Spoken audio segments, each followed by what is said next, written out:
खजनवा काहे दूर हो गईलू।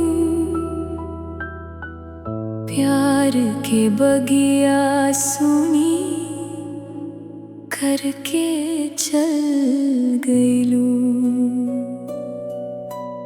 रोवत बा आँखिया, टूटत बा सपना।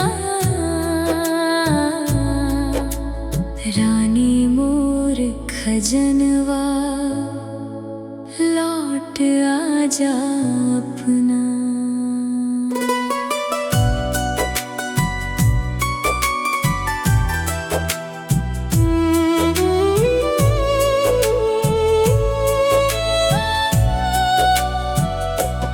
जब से गईलू छोड़ के चैन ना आवेला। तोहरे बिना दिलवा के धड़कन सतावेला। दिनवा कटे मुश्किल, कटे ना रतिया। याद में तोहरे रोवे मोर अखियाँ। चंदा से पूछनी, तारा से पूछनी, कहाँ गईलू सजनी। हवा से पूछनी, केहू ना बतावेला तोहार ठिकाना। कैसे बिताई हमनी जिंदगी पुराना। बरसेला बदरिया, भींजेला चुनरिया। याद में तोहरे तड़पे मोर नजरिया। काहे दिल तोड़ के तू दूर हो गईलू। सपना के महलवा चूर हो गईलू।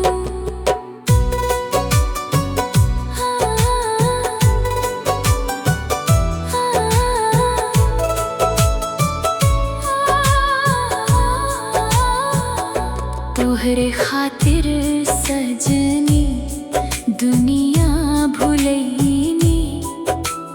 अपना से ज्यादा तोहरा के चाहनी। मिलल बदले में बस आंसू के सौगात। रोवत कटेला अब हर एक रात। सुना बा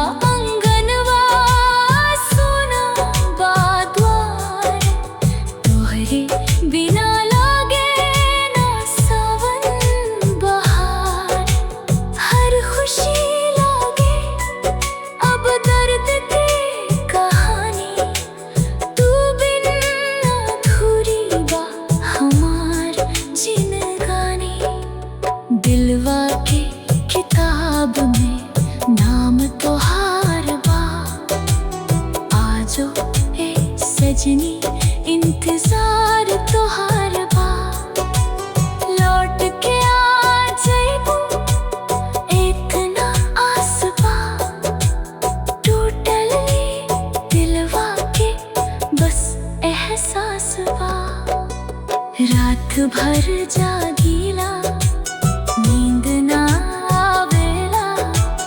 तोहरे याद में मनवा रोवेला। कब होई मिलनवा, कब हंसी आई। सूखल ई अखियाँ में चमक लौट आई। रानी मोर खजनवा सुनला पुकार। तू बिन जिंदगी लागे सुना संसार। अगर ना मिली तो याद बनके रहबू। दिल के हर धड़कन में बसल तू रहबू।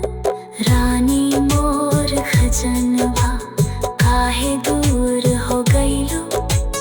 प्यार के बगिया सुनी करके चल गईलू। रोवत बा आँखिया, टूटत बा सपना। रानी मोर सजनवा लौट आजा अपना।